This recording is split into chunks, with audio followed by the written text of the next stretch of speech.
जय हिंद साथियों, नमस्कार। स्वागत है आपके इस सेशन में जो खास करके है अग्निवीर योजना।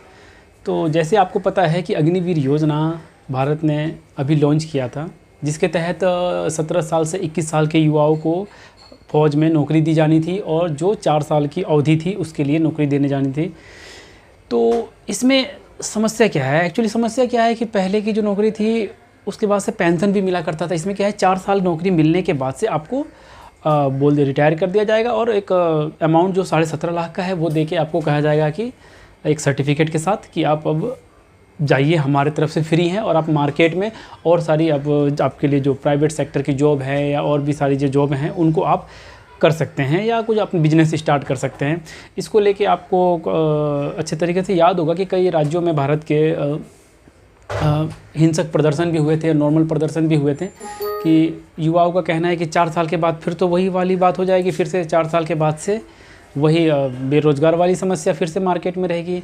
या ये भी कुछ लोगों का कहना था कि जो ये ट्रेंड फोर्सेस है, अगर ये मार्केट में ऐसे ही रहेंगे और इनको कोई गलत इस्तेमाल कर ले तो फिर ये भी एक चिंता का विषय है। तो इसके बीच में अब सरकार पावर में है तो अपनी वो चीज़ें को रख के पास करा ही लेती है। अब इसके वजह से आपको ध्यान होगा कि अग्निवीर योजना भारत की है, लेकिन इसमें नेपाल में क्यों प्रदर्शन हो रहा है? नेपाल में भी प्रदर्शन देखा गया है, इसका कारण क्या है? तो साथियों, आपको ये बता दें कि हमारी एक रेजिमेंट है, गोरखा रेजिमेंट, जो कि उसमें नेपाली प्रदेश के लोग शामिल होते हैं गोरखा रेजिमेंट में। और ये गोरखा रेजिमेंट जो है ये आज से नहीं है कि हमने अभी रिसेंटली चालू किया है, ये वर्ल्ड वॉर 1 से पहले से ही ये एक्टिव है और इनका जो इतिहास है बहुत अच्छा माना गया है। एज ए सेना के हिसाब से ये काफ़ी मतलब एक्टिव सोल्जर इनको माना जाता है। और ये इनके एक ख़ास जो हथियार होता है खुखरी जो आप जानते हैं, वो ख़ास जो हथियार होता है खुखरी, उसके आप देख पा रहे होंगे यहाँ पे इनके जस्ट बैक साइड में एक ये रखा हुआ, ये होता है खुखरी। इससे आप क्या कर सकते हैं, इससे खुखरी की मदद से ये अगर इन केस कहीं आमने सामने की लड़ाई हो और उसमें अगर अब इनका गोला बारूद ख़त्म हो जाए या बताना नहीं है किसी को, मतलब कि अगर फायरिंग करते हैं तो आवाज़ आती है, तो वो उससे खुखरी से अपना जो है ये चीज़ें आस पड़ोस के जो खतरा है उससे वो निपट लेते हैं। आस पड़ोस के जो सैनिक हैं उनसे ये वार करके ये निकल लेते हैं। तो ये इनके लिए एक प्लस पॉइंट है और इसमें ये महारत हासिल है इनको, क्योंकि ये इनके जो नेपाल के जो प्रदेश के जो लोग हैं उनका ये एक कॉमन हथियार है जो घर घर में रहता है। क्योंकि जो जंगल का एरिया जो इनमें रहते हैं तो उसमें ये काफ़ी हेल्पफुल रहता है। आपने देखा होगा कि जो हमारे भी आदिवासी है वो हमेशा एक तलवारनुमा दाव या वो लेके चलते हैं। क्यों? क्योंकि उनको हमेशा ही जंगल और उस एरिया से जूझना है और तो उसमें वो एक्सपर्ट होते हैं। तो वैसे ही खुखरी चलाने में ये जो हैं हमारे गोरखा जो नेपाली जो भाई है ये एक्सपर्ट होते हैं। और इसकी वजह से इनकी जो आर्मी में जो खुखरी का यूज करना ये बहुत ही कारगर और अच्छे तरीके से ये यूज कर पाते हैं। और इनका एक और है कि ये गोरिल्ला वारफेयर, जैसे कि जंगलों में छुप के दूसरे पे अटैक करना, गोरिल्ला वारफेयर, पतली पगडंडी, जंगलों में रहना ऊपर नीचे, ये सब, तो इसमें इनको कोई किसी प्रकार की इनको समस्या उसमें नहीं होती है। तो खास करके यही है।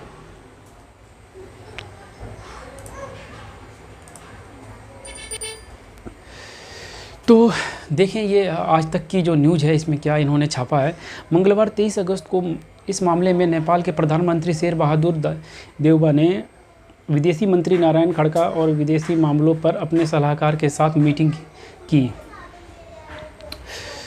और इसके आगे देखते हैं, नेपाल की ओर से इस दौरान कहा गया कि अग्निवीर भर्ती को लेकर सरकार 1-2 दिन में फैसला लेकर भारत को अपना पक्ष बता देगी। एक्चुअली क्या था, हमने 2 महीने पहले भारत सरकार ने उनको एक पत्र लिखा था और इस बारे में जानकारी दी थी कि हमने अपने देश में इस प्रकार से जो फ़ौज है, जो तीनों हमारे सेना है, इसमें हमने इस प्रकार हमने भर्तियों को कर दिया है। उसमें से जैसे कि मान लीजिए 100 बंदे अगर सेलेक्ट होते हैं तो उसमें से 75 बंदे 4 साल तक की उनकी ड्यूटी की अवधि रहेगी और 4 साल के बाद वो 17.5 लाख रुपए लेके वो रिटायर हो जाएंगे।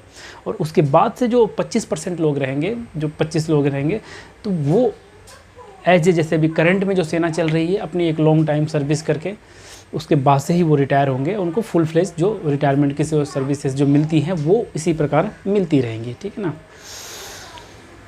आगे की स्लाइड में देखते हैं क्या लिखा गया है। भारत की ओर से नई तहत से नेपालियों को सेना में भर्ती को लेकर करीब 2 महीने पहले ही पत्र, जैसे कि मैंने बताया पहले ही पत्र लिख दिया गया था जिसमें विदेश मंत्री ने कोई बात नहीं की, ठीक है। नेपाल के पूर्व विदेश मंत्री उन्होंने आगे कहा कि हमें चिंता है कि 75% युवाओं को जो अग्निवीर भर्ती के तहत सिर्फ 4 साल की भर्ती के बाद बेरोजगार हो जाएंगे।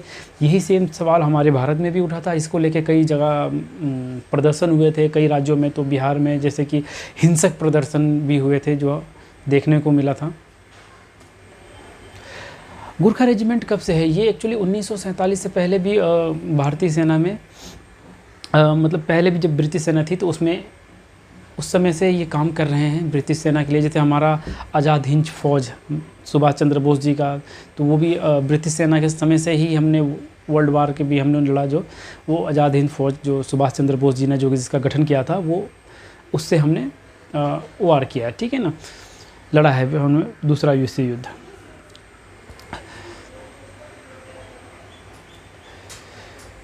जो गुरखा रेजिमेंट है ये अभी एक हमारे देश में और एक ब्रिटिश, ये 3 जो ब्रिटिश जो अंग्रेज़ थे तो 3 देश के बीच में एक समझौता हुआ था जिसके तहत जो गुरखा की जो हायरिंग होती है वो अब जैसे कि ब्रिटेन में भी अभी गुरखा रेजिमेंट वहाँ पे है, अपनी सर्विसेज दे रही है। भारत में भी गुरखा रेजिमेंट अपनी सर्विसेज दे रही है। जैसे हमारे नॉर्मल सैनिक हैं वैसे ही वो भी हमारे नॉर्मल सैनिक के जैसे रहते हैं और सब कुछ सेम हम फैसिलिटी उनको दिया जाता है, रिटायरमेंट की, पेंशन की, हर चीज़ वो सेम फैसिलिटी रहती है।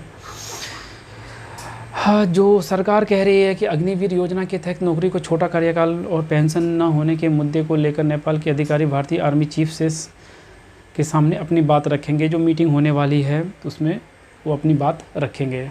चलिए, जैसे कि आपको अभी हाल फिलहाल में जैसे कि जो पता लगा होगा कि युवा यही कह रहे हैं कि 4 साल तो जो पहले की जो नॉर्मल जो हमारी जो आर्मी की रिक्रूटमेंट होती है उनको 4 साल तो सीखने में लग जाता है कि टैक्टिक्स जो होती है जो युद्ध की और भी जो टैक्टिक्स होती हैं जो सेना में जो सिखाए जाते हैं वो 4 साल तो सीखने में लग जाता है। अब 4 साल में तो यहाँ रिटायरमेंट करते थे, क्या ये फुल आर्मी वो होगी जो हर तरीके से सक्षम होगी, कैपेबल होगी? तो इसमें आपको 4 से 6 हफ्ते बस मिल रहे हैं जो ट्रेनिंग उनको दी जाएगी, उसके बाद से वो अपने ड्यूटी चालू कर देंगे। तो देखिए क्या होता है आगे। अब तक की जो अपडेट है वो यही थी और कोशिश कीजिए कि सब चीज़ शांतिपूर्वक हो जाए और जो चीज़ें चल रही हैं वो चीज़ें अच्छे तरीके से इसी प्रकार चलती रहें और देश अच्छे तरीके से हर तरीके से सेना जो है वो आपकी मेन रीढ़ की हड्डी है, तो उसमें कोई कभी दिक्कत नहीं आनी चाहिए। तब तक के लिए शुक्रिया। जय हिंद, जय भारत।